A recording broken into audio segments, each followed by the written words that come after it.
Hola a todos, bienvenidos. Iniciamos con la cápsula número 7. Mi nombre es Sheila Naomi Hernández Torres. Soy la maestra que está impartiendo la asignatura de identificación y reconocimiento de emociones. Ahorita nos adentramos en la unidad número 2, que se llama Teoría de la emoción. Teoría de la emoción. Las teorías de la emoción explican el origen y la naturaleza de las emociones, destacando teorías como la de James Lake, que postulan que las reacciones fisiológicas preceden a la experiencia emocional. La Cannon-Barth,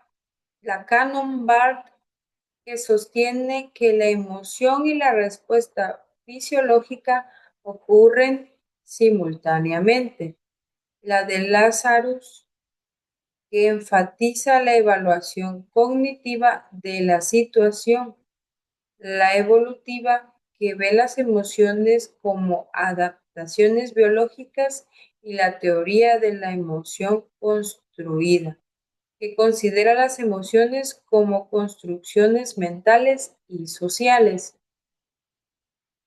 2.1 Teoría de James and Lange, 1884 a 1800 y 1885. Contexto histórico y surgimiento. La teoría de las emociones de James Lange fue desarrollada a fines del siglo XIX. En ese tiempo, la psicología estaba dando sus primeros pasos como ciencia independiente y buscaba explicaciones científicas para fenómenos de la vida cotidiana, como las emociones. William James, psicólogo y filósofo estadounidense, y Carl Lang, fisiólogo danés, formularon de manera independiente una teoría que cambió la forma de concebir las emociones. James publicó sus ideas en 1884 en la revista Myth, y Lang lo hizo en 1885 en su libro sobre los movimientos del alma. La teoría de la emoción de William James en 1884, él propuso que hay un conjunto de emociones básicas, como la ira, y que cada una de esas emociones tiene su propio estado físico asociado, medida emocional. La teoría original de William James era construccionista, lo que significa que James creía que no existía una esencia de ninguna ecuación dada. Sin embargo, habían ciertos estados fisiológicos que los organismos compartían en respuesta a estímulos. Lange hacía énfasis específico. La emoción era un evento cardiovascular. Sin embargo, ambos científicos coincidieron en que la emoción no comienza con la experiencia consciente de la emoción, sino con las respuestas corporales a los acontecimientos externos. ¿Cómo surgió esta teoría? La teoría de James y Lane propone que las emociones son el resultado de nuestra percepción de las respuestas fisiológicas que el cuerpo experimenta ante un estímulo. Es decir, primero sentimos una reacción física, como como un corazón acelerado, y luego, al interpretar esa respuesta corporal, experimentamos la emoción como miedo. Por ejemplo, En lugar de sentir miedo y luego temblar, la teoría sugiere que temblamos y entonces interpretamos que tenemos miedo. Conceptos claves de la teoría. Periferismo. La teoría es de carácter periférico porque enfatiza los eventos que ocurren en la periferia del cuerpo, o sea, músculos y órganos.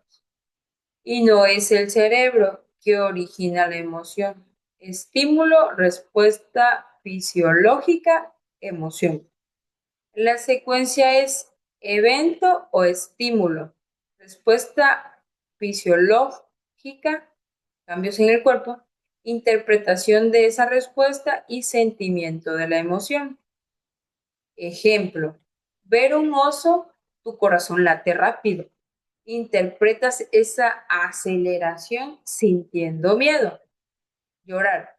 Sientes tristeza porque tus ojos están llorando. Golpear, sientes enojo porque golpeas. Aquí, dando mi punto de vista, hay en algunos momentos que la emoción efectivamente sí es un estímulo y la respuesta fisiológica. Muy claro en el ejemplo de ver un oso, sí, claro, tu corazón late rápido e interpretas esa emoción como un sentimiento de miedo. Ahí sí, es estímulo y respuesta. Yo opino que la cuestión de llorar, sí, en el de llorar, sientes tristeza porque tus ojos están llorando. No es así. Primero sientes la tristeza, sientes la emoción y después pasa una respuesta fisiológica.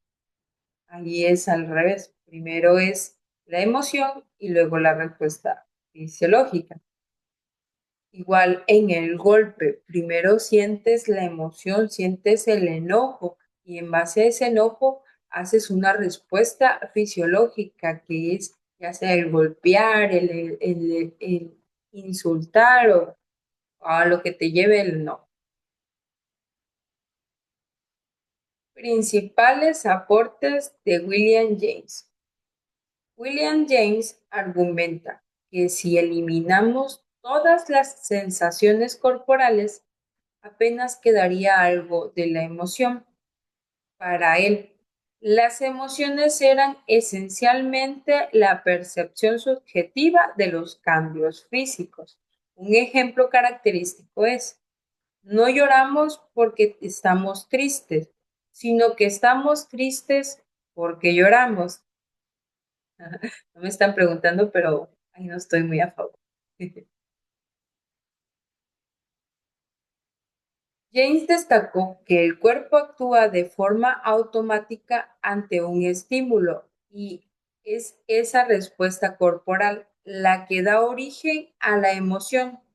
Así, el papel del sistema nervioso autónomo es central en la teoría. Además, James planteó que cada emoción tendría un patrón fisiológico característico que la distingue de las demás.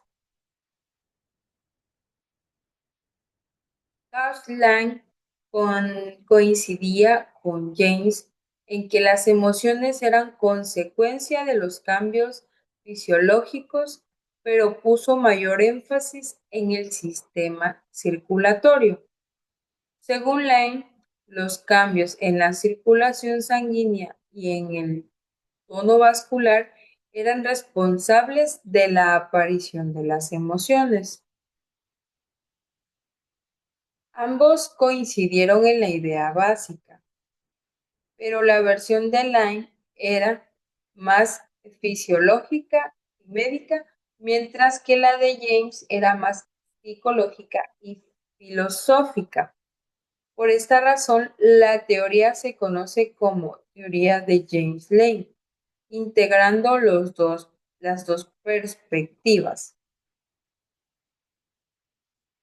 Críticas y limitaciones. Walter Kono y Philip Barr cuestionaron la teoría en la década de 1920. Su principal crítica fue que las respuestas fisiológicas no son lo suficientemente diferen- no son lo suficientemente diferenciadas para explicar la gran variedad de emociones humanas. Por ejemplo, tanto el miedo como la ira provocan aumento del ritmo cardíaco, tensión muscular y sudoración, por lo que no se puede distinguir la emoción únicamente por la reacción corporal. Aportes y legado contemporáneo. A pesar de sus limitaciones, la teoría de James y Lane tuvo un gran impacto en la psicología y la neurociencia. Sentó las bases para estudiar la relación entre cuerpo y mente en el campo de las emociones.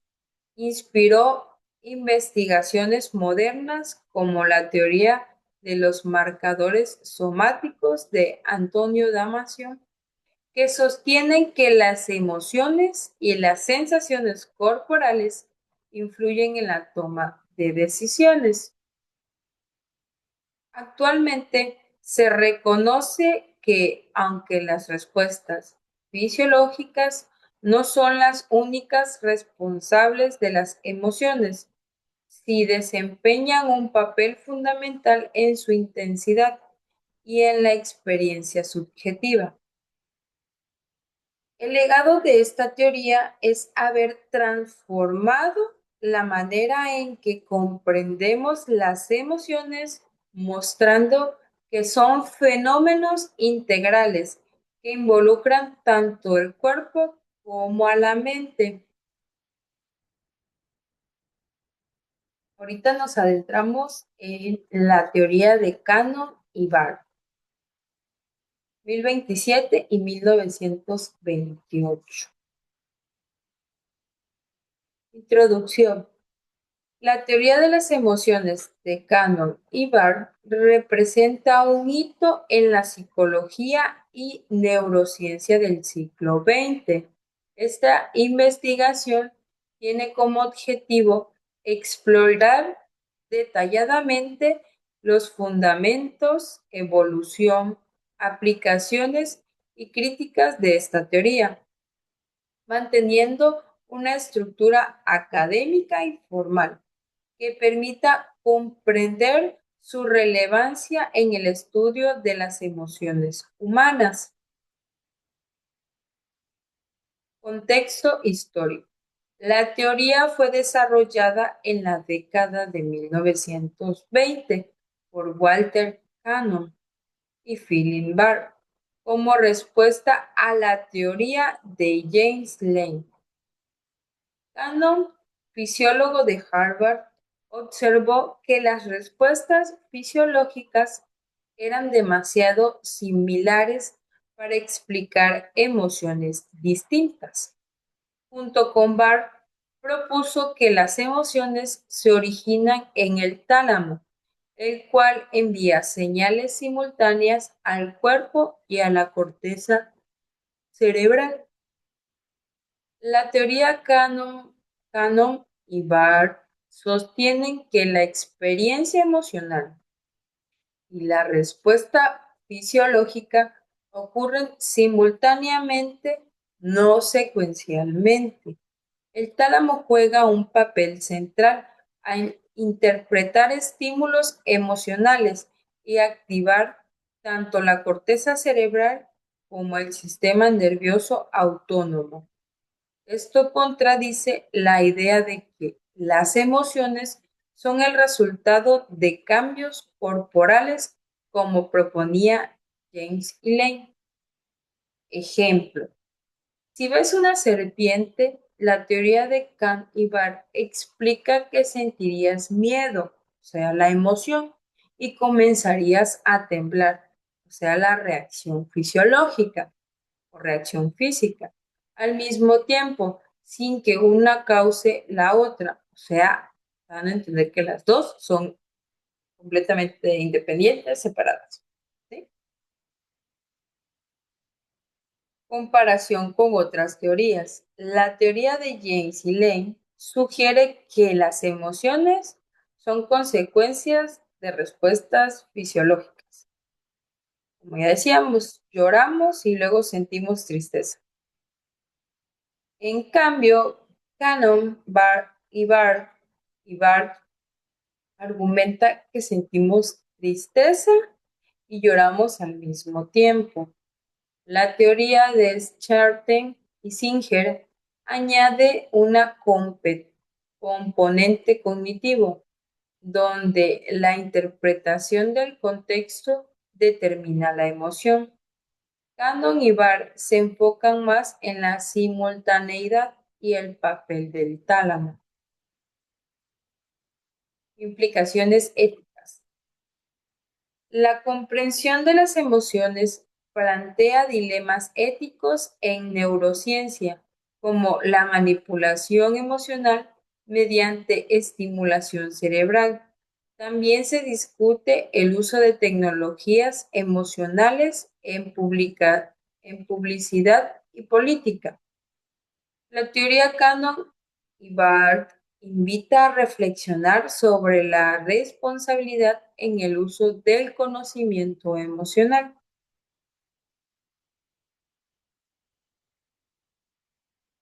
Análisis crítico. Aunque la teoría ha sido fundamental, algunos críticos señalan que el tálamo no actúa solo en la generación de emociones.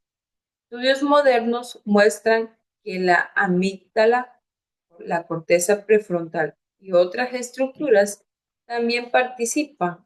Además, se cuestiona la falta de énfasis en factores cognitivos y sociales que influyen en las emociones. Aportes a la neurociencia. Cannon y Barr contribuyeron a establecer la base neuroanatómica de las emociones.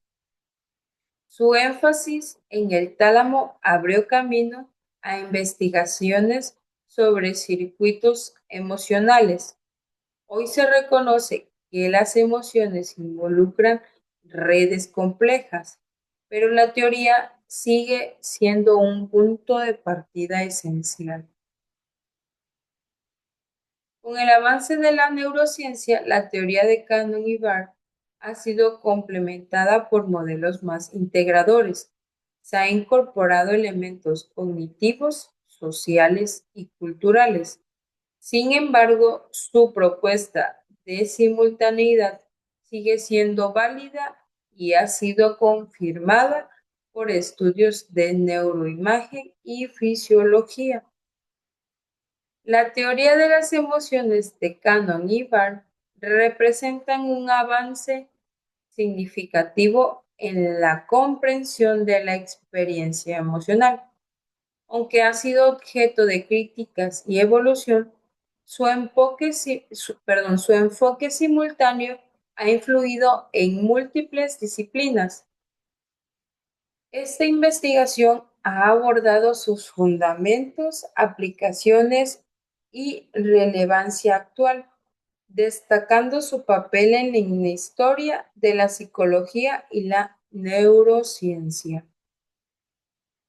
Esto sería todo por esta cápsula. Nos vemos en la siguiente. Muchas gracias.